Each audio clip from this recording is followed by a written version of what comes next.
नमस्कार, मैं वीरेश ठाकुर हार्दिक अभिनंदन करता हूं एचपी शिक्षा चैनल पर। तो अभी मौजूद हुए हैं आपके समक्ष हिमाचल प्रदेश की सुबह की ताज़ा खबरों के साथ। तो आइए शुरू करते हैं बिना समय गवाए हुए नॉन स्टॉप ताज़ा खबरों के सिलसिले को। उपलब्धि, इंग्लैंड में न्यूरो साइंटिस्ट बनी हिमाचल की डॉक्टर मधु। हिमाचल प्रदेश के हमीरपुर जिले के उपमंडल नादौन की बेटी इंग्लैंड में न्यूरो साइंटिस्ट बनेगी। बर्दियाड़ ग्राम पंचायत में भगवानी गांव की डॉक्टर मधु कोंडल की इस उपलब्धि से क्षेत्र में खुशी की लहर है। वहीं मधु के पिता पुष्पेंद्र कुमार पूर्व सैनिक है, माता सुनीता देवी गृहिणी है। डॉक्टर मधु का भाई भी इंग्लैंड में सॉफ्टवेयर इंजीनियर है। ड्रोन प्रशिक्षण बनेगा निजी विश्वविद्यालयों के पाठ्यक्रम का हिस्सा। देश और विदेश में पढ़ रहे ड्रोन इस्तेमाल को देखते हुए हिमाचल प्रदेश के निजी विश्वविद्यालयों में ड्रोन प्रशिक्षण को पाठ्यक्रम का हिस्सा बनाने का फैसला लिया गया है। प्रदेश के निजी विश्वविद्यालयों में इंजीनियरिंग, कृषि और बागवानी कोर्स में नए शैक्षणिक सत्र से बदलाव करने की तैयारी है। राज्य निजी शिक्षण संस्थान विनियामक आयोग ने नई पहल करने का फैसला लिया है।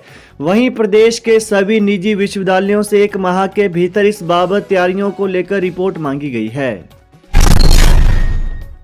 इफको का फैसला, किसानों को यूरिया की स्प्रे के लिए मुफ्त में मिलेंगे पंप। किसानों के लिए राहत भरी खबर है। हिमाचल प्रदेश में नैनो यूरिया के स्प्रे के लिए किसानों को पंप संबंधित सोसाइटी को मुफ्त उपलब्ध करवाने होंगे। इसके अलावा इफको प्रबंधन ने साफ कह दिया है कि यूरिया खाद के बैग के साथ जबरन नैनो यूरिया की बोतल बेचने पर पाबंदी रहेगी।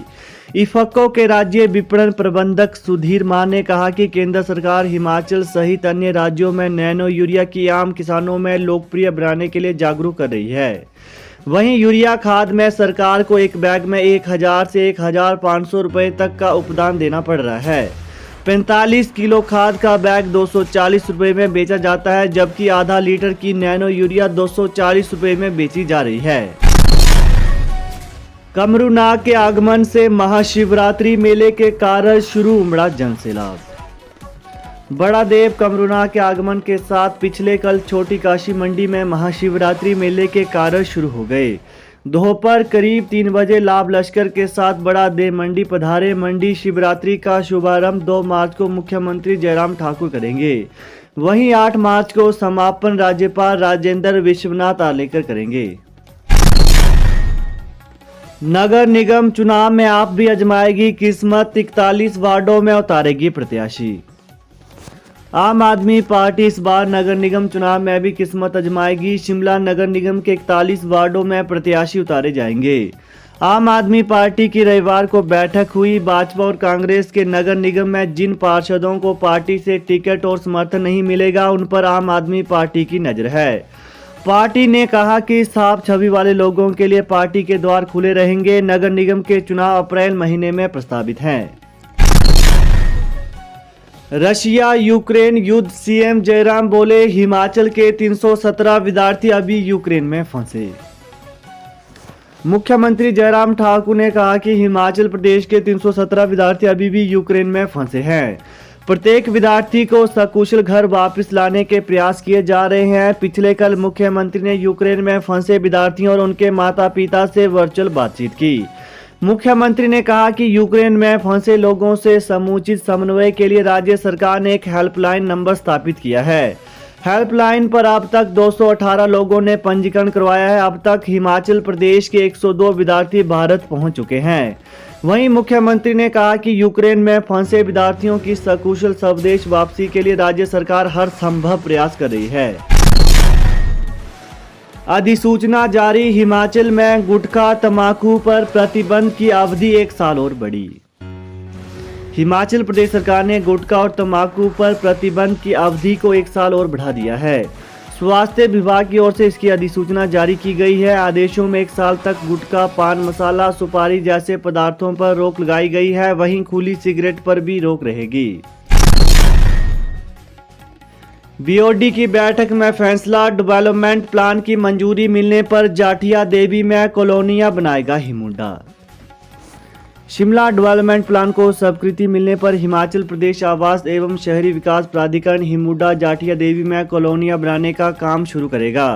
यह कॉलोनियाँ 150 बीघा में बनेंगी। हिमुंडा के पास यहां पर 250 बीघा जमीन है। पिछले कल हिमुंडा बीओडी की बैठक में यह फैसला लिया गया। इसके अलावा विभागों के कर्मचारियों की तर्ज पर हिमुंडा कर्मचारियों को भी नया वेतनमान लागू करने को मंजूरी दी गई।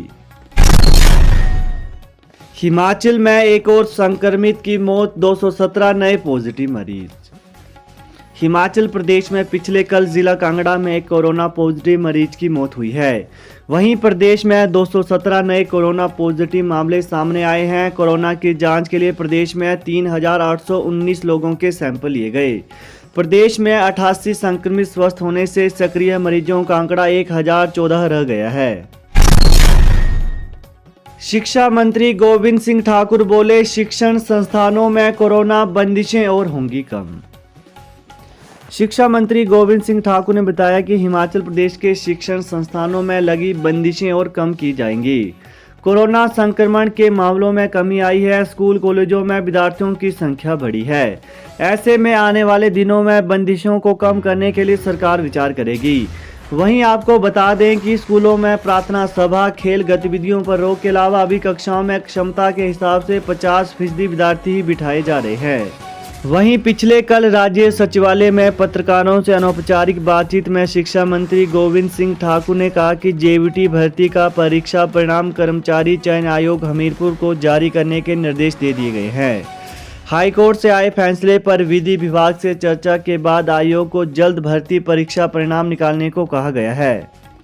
इसके अलावा बात करें तो शिक्षा विभाग में भरे जाने वाले 8,000 मल्टीटास्क वर्करों के पदों को लेकर आगामी कैबिनेट बैठक में फैसला होगा। साक्षात्कार के आधार पर इनकी भर्तियां की जाएंगी। हाईकोर्ट के आदेशों के बाद भर्ती रुक गई थी। अब अगली कैबिनेट बैठक में इसको लेकर प्रस्ताव लाया जाएगा। महंगाई की मार, हिमाचल में रिफाइंड 20 वनस्पति घी 30 रुपये महंगा। रूस और यूक्रेन के बीच चल रहे युद्ध के बीच महंगाई ने भी अपना असर दिखाना शुरू कर दिया है। बाजार में खाद्य तेल, रिफाइंड 20 और वनस्पति घी के दाम में 30 रुपये प्रति किलो बढ़ गए हैं। रिफाइंड तेल का 1 लीटर का पैक जो पहले 130 रुपये में था, अब नई दरों के बाद 150 रुपये में बिक रहा है। वहीं वनस्पति घी का 1 किलो का पैक जो 140 रुपये में बिक रहा था, अब 170 रुपये में बिक रहा है। वहीं बताया जा रहा है कि रिफाइंड वो घी में इस्तेमाल होने वाला पाम ऑयल इंडोनेशिया और मलेशिया से आता है, जबकि सूरजमुखी का तेल यूक्रेन से आता है। निर्धन और मध्य वर्ग पर महंगाई की मार पड़ी है।